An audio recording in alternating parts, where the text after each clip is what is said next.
Bonjour et bienvenue dans l'art de briller. Je suis Lucie Lortola, coach pour entrepreneurs passionnés. Dans ce podcast, je vous partage des conseils business afin de vous aider à vivre sereinement de votre entreprise. Je vous partage également mon parcours d'entrepreneur afin de vous inspirer et vous aider à accélérer votre croissance. Je suis trop contente de vous retrouver aujourd'hui pour vous partager un épisode sur des phrases d'entrepreneurs inspirantes et voilà, je vais vous partager plusieurs phrases qui m'ont marqué ces derniers temps, que j'ai lues, qui m'ont fait tilt et qui j'espère vous plairont aussi, et je vais vous donner un petit peu mon avis sur ces questions. Alors ces citations ne sont pas de moi, donc je tiens à le préciser, et si je le trouve, si je le sais, je vous le dirai d'où est-ce que j'ai entendu ça. Alors, on commence tout de suite par une phrase que j'ai entendue dans le podcast de Tony Neves, de Nouveau CEO. Votre vie doit être inconfortable à court terme pour être confortable à long terme. Dans son podcast, Tony parlait évidemment de l'entrepreneuriat, mais aussi du fait que, par exemple, finalement, pour être en bonne santé, pour avoir un corps en bonne santé, on va devoir faire des actions qui sont peut-être inconfortables cette semaine. Par exemple, aller marcher, manger équilibré, se lever de son canapé pour sortir de chez soi, faire du sport, faire une séance de sport. Et c'est vrai que c'est des actions inconfortables. Mais à long terme, c'est ça qui est payant et qui va nous permettre de rester en bonne santé, de se maintenir en forme, d'être même dans une bonne énergie, dans un bon moral, etc. Et ça va avoir un impact sur le long terme. Et selon moi, c'est du coup tout à fait applicable à l'entrepreneuriat. Je vois beaucoup de mes clientes qui sont bloquées finalement dans une situation qui ne leur plaît pas. Et du coup, elles ont peur des fois de faire des actions pour sortir de leur zone de confort. Elles ont peur de se montrer sur Instagram, elles ont peur de tenir un appel de vente, elles ont peur d'aller chercher des clients, donc en créant du lien avec eux, que ce soit sur les réseaux, dans une soirée, networking, de se présenter. Enfin, il y a plein de choses comme ça où c'est vrai que c'est inconfortable sur le moment ou à court terme. Cette semaine, si vous voulez avancer avec votre business, il va falloir faire des choses parfois inconfortables, qui ne vous ressemblent pas tout à fait aujourd'hui, qui vous sont encore inconnues. Mais c'est en faisant ces petites choses inconfortables maintenant que vous allez permettre à votre entreprise de grandir et donc pour vous, faire en sorte qu'à long terme, ces actions soient de plus en plus confortables et surtout que votre niveau de vie soit de plus en plus confortable, c'est-à-dire que vous aurez un business aligné, vous ferez quelque chose qui vous plaît, vous gagnerez bien votre vie avec ça, et donc ça, je pense que c'est le plus important. Et voilà, du coup, j'aime bien cette phrase parce qu'elle permet de se rappeler que il faut, et c'est nécessaire parfois de sortir de sa zone de confort pour pouvoir, à long terme, avoir une vie confortable, et donc ça m'a fait tilt et j'ai beaucoup aimé cette phrase-là. Ensuite, il y a une phrase de Abraham Lincoln, je crois, qui dit « Un objectif bien défini est à moitié atteint ». Et ça aussi, c'est quelque chose que je remarque souvent. Quand je rencontre mes clientes, du coup, souvent dans le coaching fondation, qui s'adresse aux entrepreneurs débutants, je me rends compte qu'en fait, beaucoup de personnes ont du mal à se fixer des objectifs. Alors déjà, la plupart d'entre vous ne vous fixez pas d'objectif. C'est-à-dire que ce mois-ci, vous savez que vous avez envie d'avancer, de vivre de votre business, mais vous ne savez pas exactement où est-ce que vous voulez aller. Et c'est vrai que quand on se fixe pas d'objectif, je pense que c'est très compliqué déjà de mesurer ses résultats, de passer à l'action, et de prioriser aussi les choses. Moi, j'essaye vraiment tous les mois de me mettre des objectifs dans le sens où ça me permet aussi de prioriser mes actions, de savoir sur quoi j'ai envie de concentrer mon attention et d'être d'un côté moins exigeante avec moi parce que je sais que j'ai un objectif à atteindre. Et si je n'atteins pas les choses autour de ça, si je voulais, vendre un accompagnement et en fait j'ai pas été régulière à côté de ça sur Instagram, c'est pas grave parce qu'en fait j'ai atteint l'objectif demandé et le reste c'est normal aussi de mettre de côté. Et on pourrait toujours faire plus en fait avec le business. Je pense que c'est quelque chose que j'ai appris un petit peu à mes dépens récemment. Finalement, tu peux toujours t'en vouloir parce que t'aurais pu faire plus, et c'est vrai. Sauf que c'est bien aussi de se rappeler tout ce qu'on a fait et de se voir à quel point on avance, quoi. Donc voilà, j'aime bien ce truc-là. Et donc, pour en revenir à la phrase, trop d'entre nous ne vivent... n'importe quoi. C'est celle d'après. Un objectif bien défini est à moitié atteint. C'est aussi hyper important donc de se fixer des objectifs, bien sûr, mais surtout qu'ils soient clairs et bien définis. Est-ce que ton objectif, il est précis et mesurable? C'est-à-dire, souvent, on me dit, par exemple, je veux augmenter mon chiffre d'affaires. Je veux trouver plus de clients. Ok, mais quand est-ce que tu sauras que tu as trouvé plus de clients? Quand est-ce que tu sauras que tu as augmenté ton chiffre d'affaires? De combien? Est-ce que tu seras content si ton chiffre d'affaires, il a augmenté d'1 euro? Est-ce que tu seras content si tu as trouvé un client de plus ce mois-ci? Et que après, pendant 6 mois, t'en trouves pas? Donc en fait, c'est vraiment important de se fixer des objectifs très précis parce qu'au moins vous allez être sûr de pouvoir les mesurer et de vous dire ok oui je voulais 3 clients ce mois-ci, j'en ai trouvé 3. Je voulais augmenter mon chiffre d'affaires de 500 euros ce mois-ci, ben j'ai atteint cet objectif.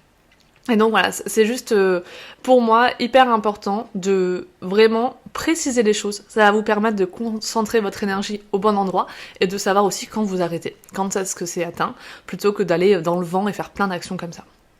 Ensuite, il y a une autre phrase de Les Brown qui dit, donc je vous l'avais un petit peu spoilé, « Trop d'entre nous ne vivent pas leurs rêves car nous vivons nos peurs. » Et j'adore aussi cette phrase parce que vraiment, en faisant de plus en plus de coaching, j'ai croisé en appel découverte ce mois-ci une trentaine d'entrepreneurs.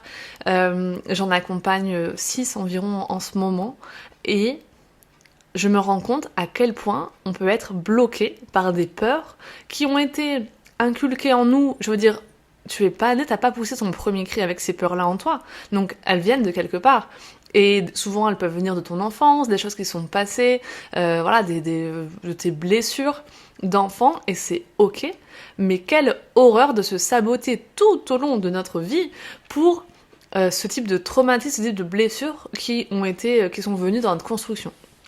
Et du coup, vraiment, je me rends compte à quel point nos peurs nous retiennent, nos peurs nous bloquent dans notre progression, nos peurs nous bloquent dans nos actions, et à quel point parfois on ne se rend même pas compte on n'a même pas de conscience de à quel point on a peur. Et en fait, si je procrastine sur ce que je dois faire, si je n'arrive pas, j'envoie un email de prospection, mais en fait dedans je me justifie, j'argumente et ça va pas du tout ce que j'ai dedans et jamais personne ne dira oui à ce que je propose, c'est une façon de se saboter parce que il y a une peur qui vit en nous. Et mine de rien, ça marche dans l'étape de je vais me lancer dans l'entrepreneuriat et donc même si ça me fait peur je saute et j'y vais, mais ça marche en fait au quotidien. Finalement l'entrepreneuriat c'est un excellent parcours de développement personnel je trouve, parce que tous les jours on va se retrouver face à des situations parfois nouvelles, parfois inconfortables, on va devoir se réinventer en permanence et donc on va aller titiller des peurs en nous et débloquer en fait des croyances limitantes. On se dit waouh ouais t'es vraiment limité à cause de ça, et il faut une énorme conscience de soi-même pour parvenir tout seul à se dire là en fait t'es en train de te bloquer, là en fait t'es en train de te saboter. Moi en ayant 10 ans de dev perso derrière moi, j'arrive de temps en temps à le faire, et pourtant je sais qu'il y a énormément de peurs encore aujourd'hui qui sont peut-être inconscientes, et il y a des choses que je ne fais, que je ne dis pas, que je ne fais pas parce que je suis encore bloquée par mes peurs. Donc, vraiment, je prêche pour ma paroisse, mais je trouve que c'est tellement dommage, tout ce qui est problématique de peur de se montrer, de pas savoir parler de ses offres, de brader ses tarifs, d'accepter plein de missions mais qui nous conviennent pas, à quel point en fait ça résonne avec notre peur à nous, avec notre manque d'estime de nous-mêmes, avec notre manque de confiance en nous. Et ce serait tellement intéressant d'aller renforcer cette part de nous et d'aller débloquer nos peurs pour pouvoir enfin briller. Et je pense que c'est un peu le fond de ce que je propose dans mes accompagnements. Mais voilà, en tout cas ça a beaucoup de sens du coup quand je vois ça, parce que je me rends compte vraiment à quel point on est capable de se saboter à cause de nos peurs. Et quel dommage. Ensuite, alors, qu'est-ce que j'avais d'autre comme phrase inspirante ? Je cherche. Oui, une autre chose que, pareil, c'est un problème que j'ai vu tellement de fois là ces dernières semaines. Alors ça, c'est moi qui l'ai inventé, mais je pense que c'est aussi inspiré un petit peu du podcast de Tony. Donc c'est « Fais-le simplement maintenant » plutôt que parfait plus tard. Ça, je la répète, parce que vraiment, il faut que ça s'imprègne dans vos têtes. Fais-le simplement maintenant, plutôt que parfait plus tard.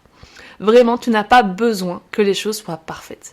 Les gens ne remarquent pas si c'est parfait, si ton visuel il aurait pu être mieux par rapport à ton niveau d'exigence, parce qu'en fait, ils sont trop occupés à vivre leur vie. Et parfait, ça n'existe pas. Ça peut toujours être mieux que ce que tu fais. Moi, quand j'ai lancé mon podcast, j'aurais peut-être voulu, et il y a beaucoup de gens qui se bloquent avec ça, de se dire oui, mais il me faut une introduction avec une petite musique, et puis il faut que j'ai des épisodes d'avance, et puis il me faut que ci et que ça. Et en fait, il y a des gens qui me disent ça depuis 6 mois, qui du coup n'ont pas lancé leur podcast, et ils se disent, je le ferai plus tard parce que là, en attendant, je m'entraîne donc je ne publie pas, et du coup, quand je saurai que c'est à peu près parfait, là, je pourrai publier mon podcast. Sachant qu'au début, en fait, votre podcast, il sera pas écouté par des centaines de personnes, hein. Donc vous avez le droit de vous entraîner au fur et à mesure des épisodes, il y a aucun souci. Et je pense que le plus important, c'est vraiment de faire les choses plutôt que de les faire parfaitement.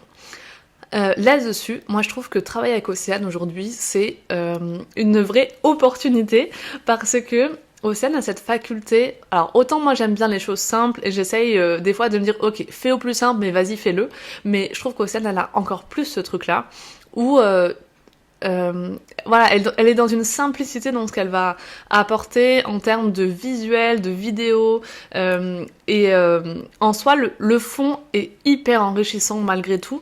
C'est hyper pro dans tout ce qu'elle va dire, dans tout ce qu'elle va passer, et elle nous rappelle en fait à quel point on n'a pas besoin finalement d'un visuel sur Canva avec des beaux trucs à côté, en fait les gens se fichent de ça. Ce qui les intéresse, c'est le fond du message. Donc moi ça peut être la même chose un petit peu avec mes visuels sur Instagram. Je trouve que mon design est très simple parce qu'en fait j'avais juste la flemme et j'en avais marre de passer 3 heures sur un visuel. Et ça aussi c'est une peur qui revient, enfin c'est pas une peur, c'est une idée qui revient beaucoup chez les entrepreneurs que je rencontre, c'est moi Instagram je publie rien dessus parce que ça me prend trop de temps. Moi si ça te prend trop de temps, fais plus simple en fait. Moi je peux vous assurer qu'aujourd'hui mes visuels, pour les faire, ça me prend même pas 1 heure par post, parce que c'est simple en fait, c'est juste des phrases qui sont écrites sur un carrousel d'une couleur neutre, et voilà, fin de l'histoire. Et ça n'empêche pas que le message que je fasse passer, il parle à des gens, que des gens soient touchés, que des gens s'abonnent tous les jours à mon profil, que ça résonne chez les gens, qui commentent, qui soient engagés avec ces posts-là, parce qu'au final c'est très simple. Et vous allez voir, en étudiant un peu, par exemple, si on prend l'exemple vraiment d'Instagram, que les comptes qui fonctionnent le plus pour moi sont des comptes avec des visuels très simples. En exemple, Art Formidable, c'est partout. Le compte aussi de l'entrepreneur là que tout le monde suit, Antoine Gérard. Les comptes aussi sur la loi d'attraction, je crois que ça s'appelle loi de l'attraction, où pareil, finalement c'est le même visuel à chaque fois, avec la date et un texte en dessous, et il s'est pas cassé, comment dire, il s'est pas cassé, vous connaissez la suite de l'expression, pour faire ça. Donc clairement, vous pouvez faire au plus simple. Donc voilà, un petit rappel par rapport à ça. Essayez de faire les choses plus simplement, mais vous les faites, plutôt que de réfléchir pendant des semaines à comment je vais faire pour que ce soit parfait. Vous n'avez pas besoin de ça. Par exemple, encore une fois, vous n'avez pas besoin de pages de vente pour vendre vos services. Vous avez besoin d'aller chercher des gens qui sont prêts à acheter vos services. Et pour ça, une conversation par message privé peut suffire. Une story imparfaite peut suffire sur Instagram, et pas une page de vente en 6 étapes que vous aurez mis 3h50 à faire. Voilà, c'était mon petit... ça m'anime un petit peu, mais c'est vrai que je trouve que on a tendance vraiment à se saboter avec ça.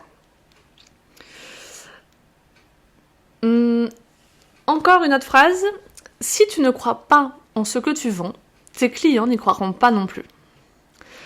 Là-dessus, ce que je voulais vous dire, c'est que la difficulté quand on se lance ou quand on lance un nouveau service qu'on n'a pas encore, où on n'a pas encore eu beaucoup de preuves sociales, de clients qui l'ont acheté et qui ont été satisfaits, c'est de se dire, ok, comment est-ce que ce que je propose, ça va aider les gens, et est-ce que ça va vraiment aider les gens ? Est-ce que je suis pas en train d'arnaquer les gens ? Est-ce que je fais pas de fausses promesses ? Et ça, c'est des peurs qui arrivent souvent. Et je pense qu'il faut vraiment faire en sorte que vous testiez votre offre peut-être à un prix limité au début pour pouvoir au moins vous prendre confiance dans l'idée que oui, vous êtes capable d'aider des gens. Et si c'est pas une question de vendre moins cher, mais au moins rappelez-vous à quel point vous êtes compétent, vous êtes un expert, vous savez des choses par rapport à votre client idéal sur votre sujet. Et pour ça, vous méritez d'être rémunéré aussi à votre juste valeur.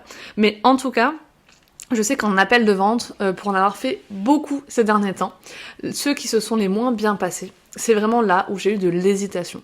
Où en fait mon programme il n'était pas encore défini à 100%. Et où du coup en fait, si moi j'instaure du doute sur ce que je propose, les gens, s'ils doutent, ils vont pas acheter. Donc ouais, voilà, ça c'était un petit rappel business. Si tu ne crois pas vraiment à 100% en ce que tu vends, tes clients n'y croiront pas non plus.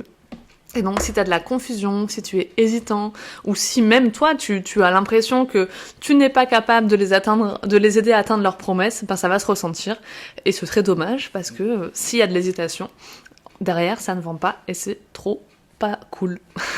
Ensuite, c'est une phrase que j'ai vue sur un post Instagram d'Aline Bartoli, mais qui vient au final de Christian Larsson, qui dit « Il y a quelque chose à l'intérieur de vous qui est plus grand que n'importe quel obstacle. » Et cette phrase, je l'aime beaucoup, parce que, encore une fois, alors l'année 2024 n'aura pas été la plus facile de ma vie, mais dans cette transition, finalement, et je pense que j'en ai déjà parlé, mais c'est toujours bien de se le rappeler, peut-être que vous êtes dans un moment où vous vous posez aussi des questions. Quand j'ai décidé d'arrêter en partie la communication sur la rédaction, ça a été compliqué parce que c'était un tournant que je faisais dans ma vie avec un business où ça fonctionnait bien et c'est toujours difficile d'abandonner des choses qui fonctionnent, de se dire ok là ce mois-ci je gagne de l'argent, j'ai une sécurité, j'ai de la preuve sociale dans ce que je fais, je suis reconnue, on peut me recommander etc. parce que j'ai aidé pas mal de personnes dans ce domaine et là je décide de plus en parler, de plus prendre de nouveaux clients, donc qu'est-ce qui va se passer ?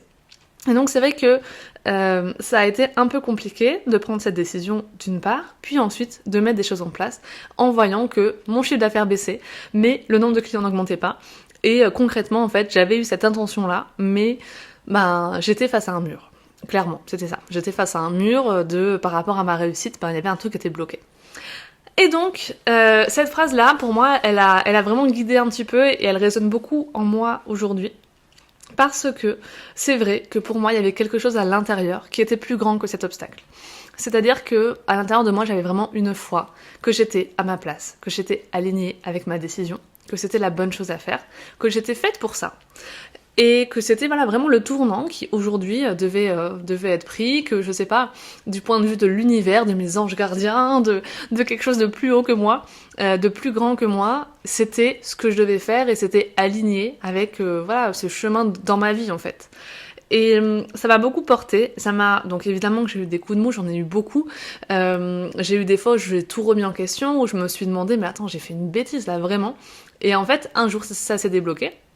Ce jour, donc c'était entre août et septembre dernier. Et en fait, je me suis dit, oui, j'ai eu raison d'y croire, j'ai eu raison de me reconnecter à cette lumière un petit peu intérieure qui me disait, t'as raison, vas-y, c'est ton chemin, parce que finalement, ça a fonctionné. Donc si jamais vous êtes dans une période un petit peu compliquée, vraiment, rappelez-vous que vous pouvez croire en vous, parce qu'au fond de vous, il y a vraiment quelque chose qui est plus grand que l'obstacle que vous êtes en train de vivre en ce moment. Et enfin, la dernière phrase, alors elle est un petit peu inspirée d'une idée plutôt qu'a partagée Tony dans son podcast Nouveau CIO, que je vous conseille, et décidément j'ai beaucoup aimé cet épisode parce que je crois que tout vient du même épisode. C'est « Ta croissance n'est peut-être pas ce que tu crois ». Alors, je trouve on a envie d'avoir une croissance en termes de chiffre d'affaires quand on est un entrepreneur. Pour nous, une croissance, ça veut dire que on augmente notre chiffre d'affaires d'une année à l'autre, par exemple. Et là, on se sent en croissance. Mais en fait, ta croissance n'est peut-être pas une croissance si, pour parvenir à gagner plus d'argent, tu as travaillé beaucoup plus. Ou alors, ta croissance n'est peut-être pas une croissance si tu as gagné beaucoup plus d'argent, tu as travaillé beaucoup plus, et du coup, tu ne te sens plus très heureux, tu ne te sens pas très épanoui, tu as négligé certains aspects de ta vie et du coup ton équilibre aussi mental, personnel, etc. Donc, en fait, tout n'est pas noir ou blanc. Et vraiment, ta croissance, pour moi, elle peut être au-delà de ça. Au-delà de juste l'argent, plus d'argent, elle doit être aussi sur d'autres aspects et il faut les prendre en compte. En 2023, j'ai eu une très belle croissance entre janvier et décembre en termes de chiffre d'affaires. J'ai trouvé à la fin de l'année des contrats en rédaction web qui étaient vraiment très bien rémunérés, contrairement à ceux que j'avais pu avoir en janvier par exemple. Et donc effectivement j'avais un changement, une hausse de mon chiffre d'affaires qui était assez exceptionnelle. Sauf que, en fait, j'étais pas du tout alignée avec ce que je faisais et je commençais vraiment à en avoir un peu marre de faire de la prestation et d'être cette personne dans l'ombre, etc. Bon, ça, vous connaissez l'histoire. Donc, en 2024, j'ai fait cette transition et c'est vrai que cette année n'est pas une année de croissance pour mon business dans le sens où j'ai pas gagné plus en 2024 qu'en 2023. Donc voilà, pour moi, ce n'est pas une croissance entre 2023 et 2024. Mais franchement, est-ce qu'on doit s'arrêter à ça ? Parce que si tu me parles en termes de croissance différente que seulement financière, évidemment que cette année a été une année de croissance dans mon épanouissement, dans mon alignement, dans la réflexion que je peux avoir dans mon business, une année de prise de conscience incroyable. J'ai mis énormément de choses en place, j'ai semé des graines, j'ai créé des nouvelles offres, je me suis consacrée que seulement au coaching d'entrepreneurs, j'ai ouvert un podcast, etc. Il y a plein de choses en fait qui ont été mises en place. Et donc, je ne peux pas admettre que cette année n'est pas une année de croissance. Donc, il y a deux choses par rapport à ça.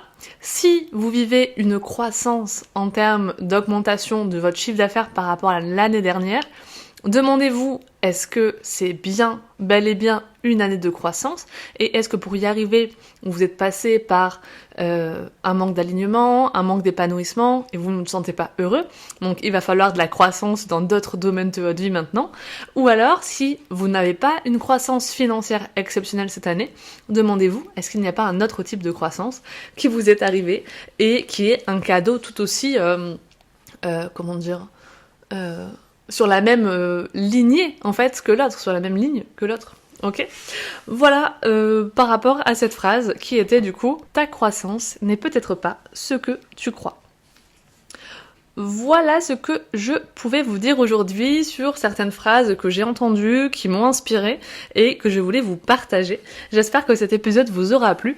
Si vous aimez l'art de briller, n'hésitez pas à noter ce podcast sur la plateforme d'écoute où vous êtes actuellement et à lui mettre le maximum d'étoiles possible. Ça lui permet de rayonner, de se faire connaître autour de lui et l'art de briller sera content. Je parle de mon podcast à la troisième personne, c'est excellent. Et évidemment, donc moi, comme vous le savez, j'accompagne les entrepreneurs à la fois débutants et avancés à travers des programmes individuels. Donc si vous avez envie pour 2025 de mettre en place de nouvelles choses, d'oser enfin briller pleinement, de rayonner, de dire non mais j'en ai marre que le succès soit toujours chez les autres et moi aussi je veux du bonheur, de l'épanouissement dans ce que je fais, je vous invite à me contacter pour qu'on puisse en discuter lors d'un premier appel gratuit. Je vous dis à bientôt et en attendant, prenez soin de vous.